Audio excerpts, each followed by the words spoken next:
Shelley with the show live, local, topical, and relevant, my friends. Oh, to the gentleman that called in and said, I've lost the plot. Ladies and gentlemen, let me say this, my friends. I am paid to be on the radio every single night and share my opinions.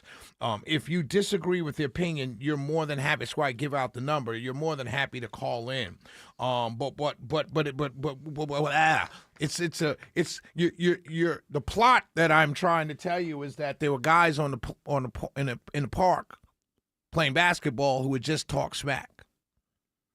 Calling in, and I just laid out the reason why I'm tired of my president talking smack. If you're going to bomb somebody, bomb them. If you give them a deadline, follow the deadline. You're losing the plot, sir, if you can't call in and tell me where I've lost the plot. You're, again, doing what the kids in the park used to do. You're just bucking up. I'll knock you out, Shelly. You throw the first punch, Shelly.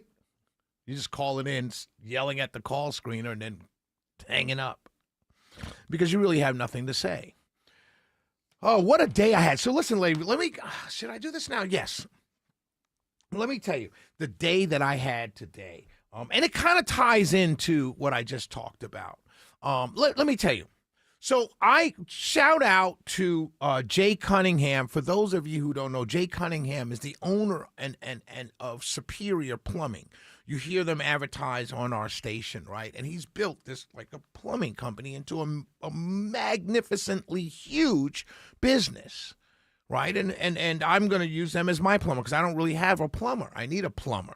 So I'm going to be reaching out to them. So he and I spoke, and we met, and we spoke about 2 or 3 weeks ago, and he invited me as his guest to come to the Cobb Chamber of Commerce breakfast this morning. So I got up early, and I said, I'll go to the breakfast, put on my little jeans and my dress jacket and my dress shirt. You see, I got my dress shirt on. Whenever I got my dress shirt on, it means that I went someplace. And so I got up early. I went to the Cobb Chamber of Commerce breakfast at the Roxy. It was a wonderful event.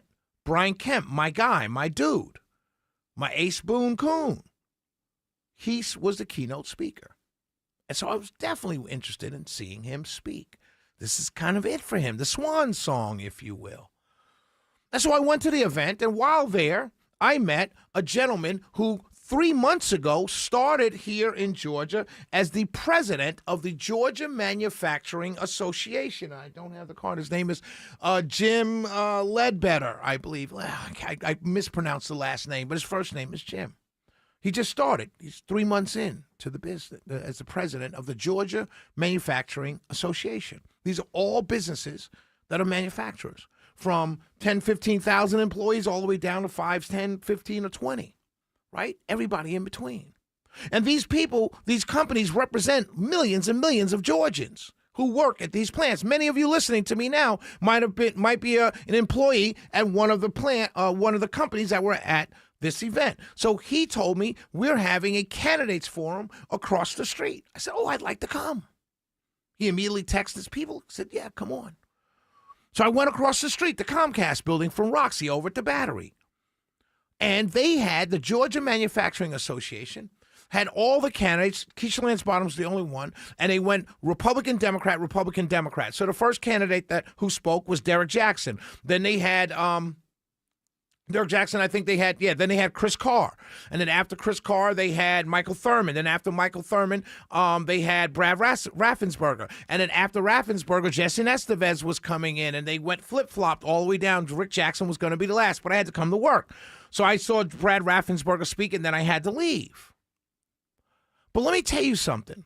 I have been following politics on the radio and everything. I've been following politics all my life. But, down here in Georgia, going to rallies, going to events, going to GOP breakfasts, going to GOP dinners, going to GOP luncheons, going to offshoot groups, auxiliary group luncheons, and all kinds of stuff, watching candidates on the campaign trail for years. Let me tell you something. Everyone says the same thing. I'm not going to accuse anybody of speaking differently in front of one group versus the other. They're all saying the same thing. First, let me tell you that. All of them, Democrat and Republican.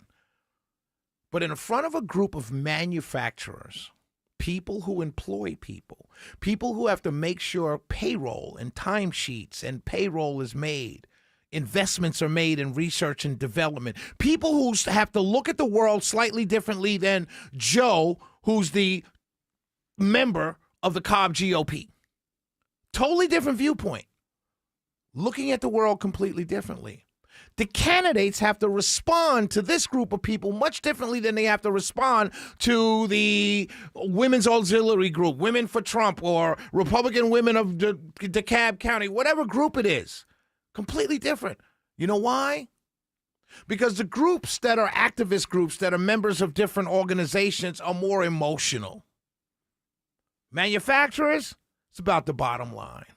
There's no emotion in hiring and growing. None whatsoever. It's either good to do business here or it's not. Period. Don't care if you're R or a D. It's either good to do business here or it's not. And to watch the candidates in front of a group like this, you know what you don't get? And I'm happy for it. And I wish it could be done more and more and more. And I wish the candidates themselves or the consultants who are in front of or behind these candidates will let them know that the group, the auxiliary groups, the Cobb GOP, the Gwinnett GOP, the Fulton County Women, whatever group it is, Women for Trump, whatever group it is that you're going in front of, Pools Barbecue up in North Georgia, wherever you're going. I would wish that your candidates, I would wish that the candidates would understand that that group of people are just as vested and just as intelligent and just as brilliant as the manufacturing group was. Because trust me, there were no bumper stickers yelled out. I didn't hear one candidate on the right talk about men and women's sports. Not one time. You know why? Because if you're running a manufacturing plant that employs 5,000 people, you can care less about men and women's sports. You know why? Because you need to get product out at a fair price with low taxes, and you need to be able to hire. And you also know that it ain't happening, so it's not a big deal. Because your daughters, the owner of that manufacturing plant doesn't have a daughter coming home, because they have daughters, but they're not coming home saying, Daddy, I can't believe there's a boy playing volleyball against me. It doesn't happen. None of the candidates talked about deporting everybody. Of course not, because it's the manufacturing companies. They didn't change their message. I don't want anybody to believe for a second that I'm accusing any of these folks that showed up today of changing their message. Not a single one of them did. They all stuck to their platforms and their policies, Republican and Democrat. No one changed their message. But they did leave a lot out that I've seen spoken elsewhere. It's interesting. We should have more association forums in front of people who have a vested interest, both financial, employee-wise, and much, much more, than having all of these forums in front of yahoos on both sides. Shelley Winter Show, 448-720-750, 1-800-WSB-TALK.